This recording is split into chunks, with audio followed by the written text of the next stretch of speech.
As a kid, I didn't know, but my gift is that I found out later on, I have the ability to think extremely quick, and I can take any piece of information and transpose it into comedy immediately. That when you're a kid and you don't understand that, you get in a lot of trouble. I didn't know what it was until I got older, that this was a gift, that it did make room for me, that I became a stand-up comedian, which started with a dream of mine, and it led to where I am today. It's a lot of stuff that happened in between there. But your gift is the thing that you do the absolute best with the least amount of effort. That's your God-given gift, and everybody has one, and God gives it to you at birth. You don't have to go anywhere to discover it.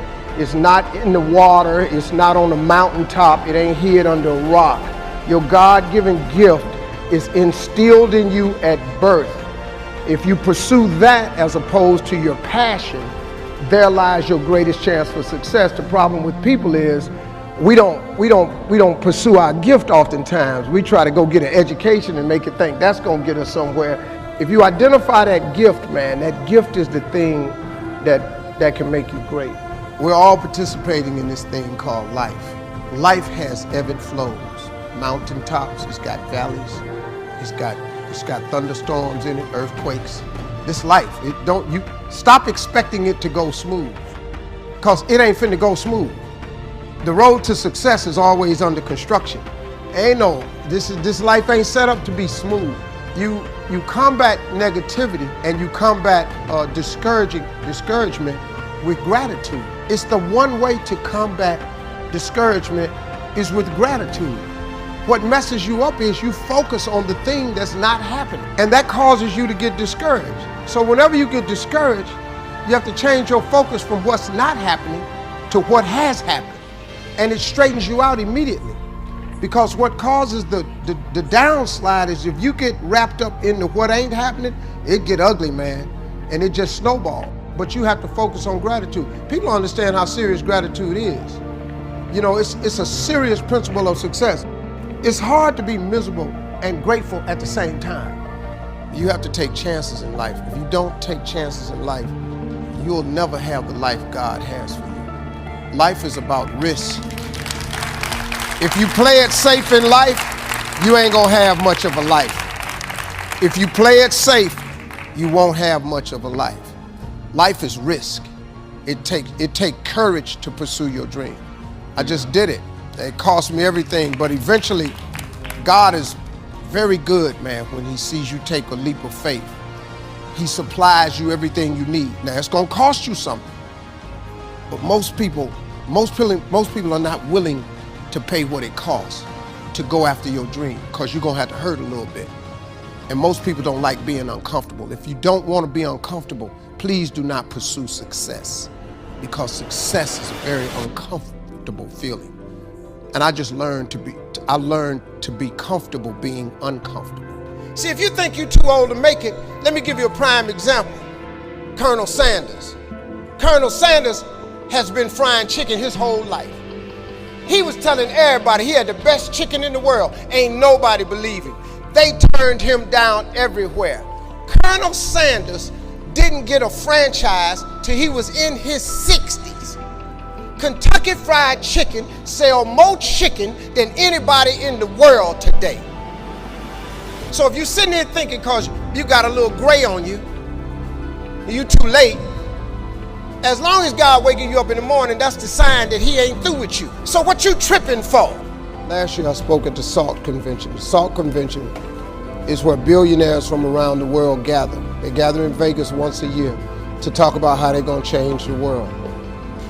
There's a couple hundred billionaires in this world. They all come to Las Vegas once a year to SALT convention. I was asked last year to be the keynote speaker. And I'm tripping because I'm not a billionaire. And I asked a guy who asked me to do it, I said, I'm not a billionaire, you do understand that. We said, Mr. Howard, we know everything about you. We know your net worth and everything. I said, well, what can you all learn from me? He said, everything. He said, the reason we want to hear your story is because the majority of us that are billionaires, we inherited some money and we grew it. A couple of us inherited $1 billion, we automatically, some of us inherited 300 million and we turned it into $1 billion. You come from nothing. What we want to know is how you got to where you are after coming from nothing. How did you live in a car for 3 years and wind up on more TV shows than anybody? How did you survive flunking out of school? How did you survive all of that? We want to know that, because in case something happens to us, we don't really have the information that you have, or how to come from the back to the front, or how to come from the bottom to the top. So I get asked oftentimes to speak. And so when I was telling them how I made it, I was telling them about the fortitude that I developed. And then I told them about the faith that I had. And that was really startling to them. Now, a lot of them are people of faith, but a lot of people who were born with a lot of money ain't really had to have a lot of faith. You understand? You have an idea of what it feels like. You've seen some kids get put in foster care. You've seen child protective services come to somebody's house. You've seen kids come to school with less. You might have been one of the kids that went to school with less. You have struggled to give your kids a better life than the one you had. They don't hear this. But I'm gonna tell you something right now. You can be successful without an education. You can be successful without coming from a rich family. You can be successful. I don't care what color you are, what faith you belong to, your sexual preference. I don't care what's wrong with you. You can be successful. Everybody in your life will have a turn back moment. No matter who you are, you're going to have such a period in your life where it seems like it's not working. You're going to have doubts. You're going to have a lot of trials and tribulations and challenges. And everybody has what's called a turn back moment. You always have a moment in your life where the direction you're going, you will have to make a decision to keep going or you turn back. The sad thing is, the average person turns back. But think about this. If you're going somewhere and you turn back, you can never get there. If you wake up every day and go get in your car and say, I'm going to the store, and halfway to the store, you turn around, and then the next day, you go to the store and you turn around, you do realize that you'll never get to the store. So whatever you needed from the store now is even a greater need because you turn back. And every time you turn back, it does not change the need. So what kept me going was, I made turning back, giving up, never an option. And I had really dark moments, man, where I thought I just didn't think I was gonna make it. I mean, where I am today, I didn't see it clearly at all. I had a lot of turn back moments. But you know what it was for me, man? Being successful is so hard, but I realized that not being successful was hard too.